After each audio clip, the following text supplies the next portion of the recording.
नमस्कार friends. Bihar public service commission के PGT accountancy के क्वेश्चन पेपर में कुछ क्वेश्चंस ऐसे हैं जिनको चैलेंज किया जा सकता है।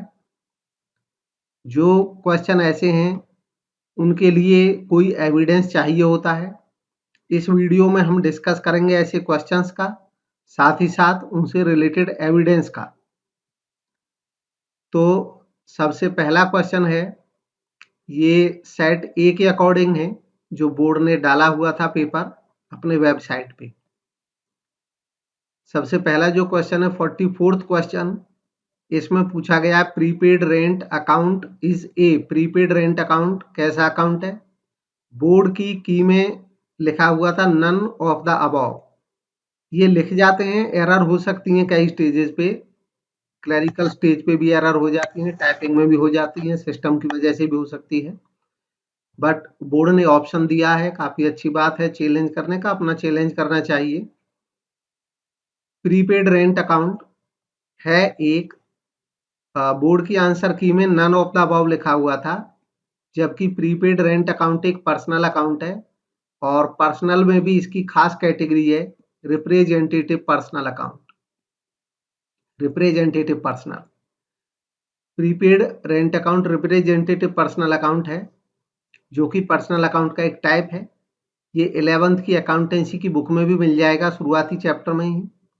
इसके अलावा इस पे हमने एक एविडेंस जो दिया है वो ICAI की फाउंडेशन की बुक का 2019 के ऑनलाइन एडिशन का पेज नंबर 27 पे। यहाँ पे पर्सनल अकाउंट के बारे में बताया है कि जो पर्सनल अकाउंट है उसका एग्जाम्पल दिया है, जैसे कि इंश्योरेंस प्रीपेड। तो जो प्रीपेड एक्सपेंसेस होते हैं, आउटस्टैंडिंग होते हैं, वो सब पर्सनल अकाउंट के ही टाइप होते हैं।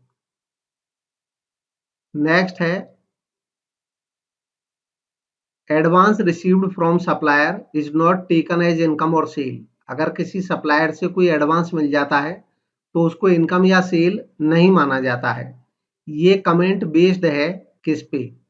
तो बोर्ड की में दिया है मैचिंग कॉन्सेप्ट, जबकि यहाँ पे ऑप्शन में रियलाइजेशन कॉन्सेप्ट गिवन है।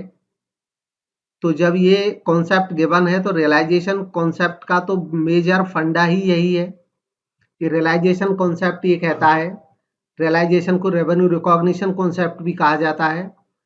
ये बताता है कि किसी प्राप्ति को कब इनकम माना जाएगा, जब उसको रियलाइज करने की कैपेसिटी या रियलाइज करने की पावर मिल जाती है सेलर को, उस पैसा को वसूल करने की पावर मिल जाती है, तब वो उसके लिए इनकम माना जा सकता है। या तो पैसा मिल जाए उसको या पैसा प्राप्त करने की पावर मिल जाए, इसको रेवेन्यू रिकॉग्निशन या रियलाइजेशन कॉन्सेप्ट कहते हैं। तो ये इसका सही जवाब है ही। हाँ, इनडायरेक्टली मैचिंग कॉन्सेप्ट भी यहाँ पे टच करता है, ये भी सही बात है। और इन दोनों का यहाँ पे ये एविडेंस है। Revenue recognition concept NCERT book class 11th में दिया गया है। रेवेन्यू रिकॉग्निशन कॉन्सेप्ट में पूरा इसके बारे में डिस्कशन है और यहाँ पे इसमें एक एग्जाम्पल दिया है रेवेन्यू रिकॉग्निशन कॉन्सेप्ट में NCERT की बुक में। If interest for April 2017 is received in advance, अगर एडवांस में मिल जाता है तो it will be taken to the profit and loss account of the financial year ending 31 March 2018, यानी कि नेक्स्ट ईयर वाले में ले जाया जाएगा, ना कि इनमें। तो इस साल की इनकम नहीं माना जाएगा। यही यहाँ पे रेवेन्यू रिकॉग्निशन या रियलाइजेशन कॉन्सेप्ट में बताया है। नेक्स्ट देखेंगे, on dishonour of discounted bill which amount is credited bye drawer. जब डिसऑनर हो डिस्काउंटेड बिल का तो कौन सा अकाउंट क्रेडिट किया जाएगा ड्रॉअर के द्वारा?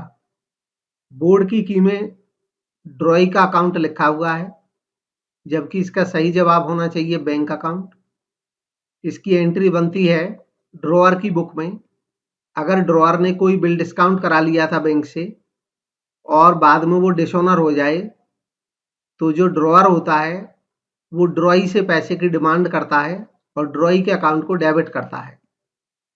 और चूंकि बैंक वाले इससे पैसा मांगते हैं तो इसलिए बैंक अकाउंट इसका कम हो जाता है, क्रेडिट होता है। तो एंट्री ये होती है drawee account debit to bank account, इसलिए बैंक अकाउंट सही जवाब होगा। यहाँ पे क्रेडिट पूछा है इसका सोर्स NCERT की बुक में बिल्स ऑफ एक्सचेंज टॉपिक में दिया है और यहाँ पे जर्नल एंट्री दी हुई है, उसको दिखाया जा सकता है।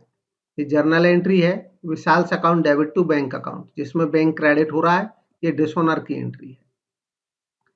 नेक्स्ट है accountant of A firm desires that adjustment for outstanding expenses and prepaid expenses should not be made while preparing financial statement. Accountant किसी फर्म का ये चाहता है कि आउटस्टैंडिंग एक्सपेंसेस या प्रीपेड एक्सपेंसेस की कोई एडजस्टमेंट नहीं होनी चाहिए फाइनेंशियल स्टेटमेंट बनाते समय। In the above statement which accounting concept will be violated. इस स्टेटमेंट के मुताबिक अगर ऐसा काम करेंगे तो कौन सा अकाउंटिंग का कॉन्सेप्ट का वायलेशन होगा। तो आंसर की में जो बोर्ड की में दिया है वो की में नन ऑफ द अबव कहा गया है, जबकि ऐसा नहीं है। एक्रूअल कॉन्सेप्ट का वायलेशन होगा ये, और एक्रूअल कॉन्सेप्ट के ही अंतर्गत आ जाता है मैचिंग कॉन्सेप्ट, इसका भी वायलेशन है। इसलिए इसका जो आंसर है वो डी होना चाहिए, more than one of the above.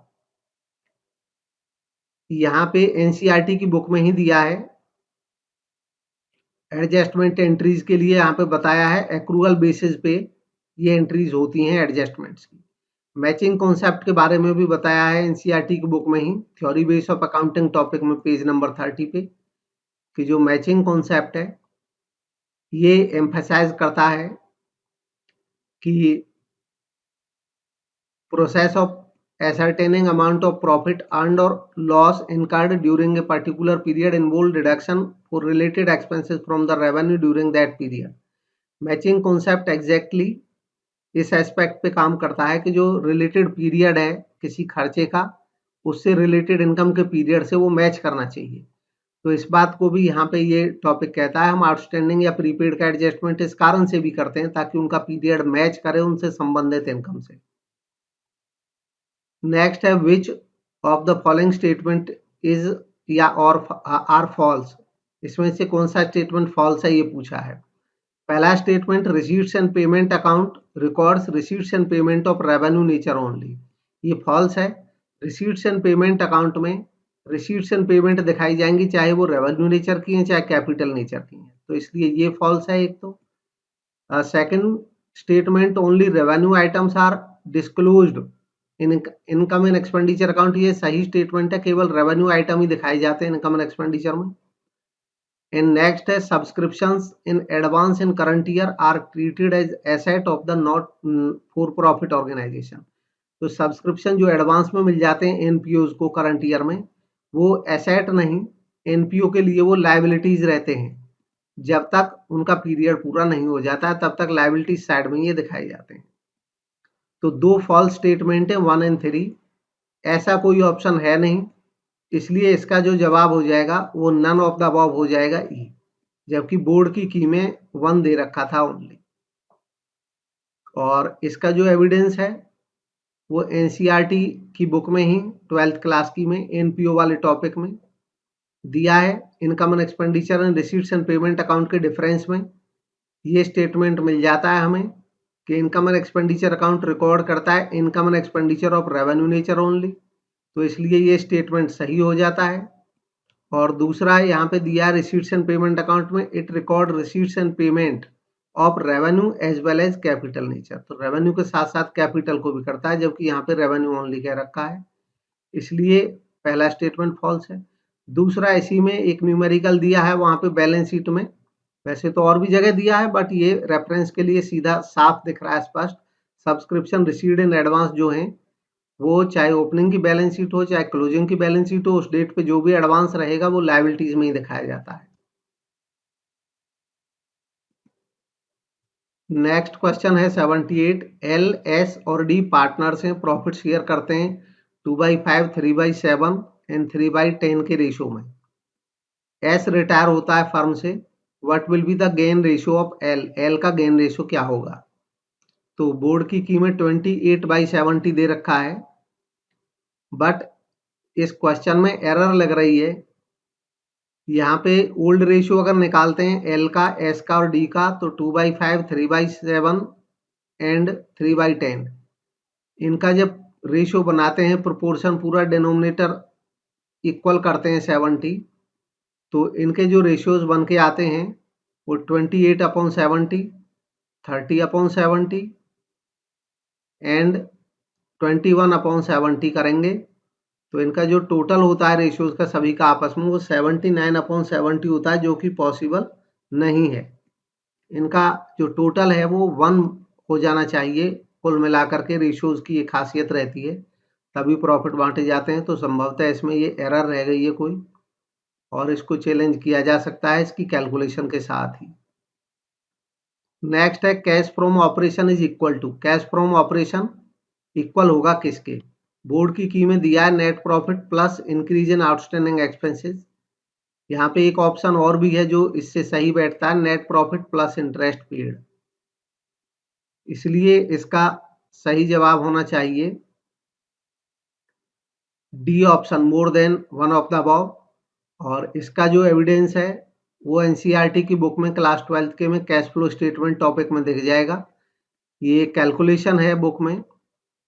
तो cash flow from operating activities के लिए net profit before tax and extraordinary item दिया है, इसमें ऐड किया गया इंटरेस्ट पेड को, तो इंटरेस्ट पेड भी ऐड है।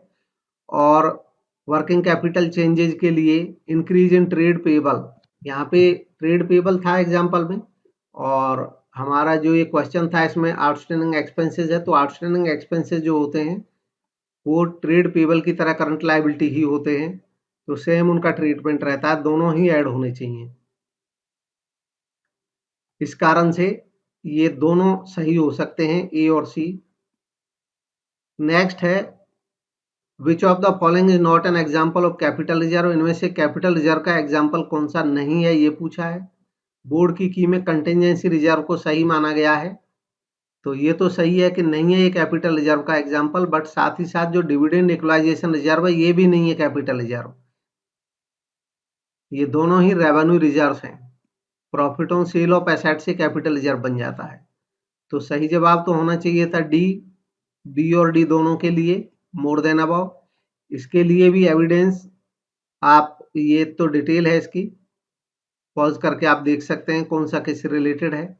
एनसीईआरटी की बुक में टॉपिक है प्रोविजन एंड रिजर्व, और इसमें चेक कर सकते हैं रेवेन्यू रिजर्व की जो लिस्ट है उसमें दिया है डिविडेंड इक्वलाइजेशन रिजर्व, तो ये एक रेवेन्यू रिजर्व है, ना कि कैपिटल रिजर्व। और कंटिजेंसी रिजर्व जनरल रिजर्व को ही बोल सकते हैं, इसी को कंटिजेंसी रिजर्व भी कह सकते हैं जनरल रिजर्व को, तो कंटिजेंसी रिजर्व यहाँ हो गया ये। बाकी कैपिटल रिजर्व की कैटेगरी में profit on sale of fixed asset आता है, तो इसलिए इन सभी को चैलेंज किया जा सकता है। Thank you for watching. ये पीडीएफ भी आपको, क्योंकि ये छोटे अक्षर दिख रहे होंगे यहाँ पे नहीं दिखाई दिया होगा, पीडीएफ आपको हमारे टेलीग्राम ग्रुप में मिल जाएगी। इस वीडियो के लिंक के साथ ही मैं वो भी इसमें शेयर कर दूंगा ग्रुप में। Thank you.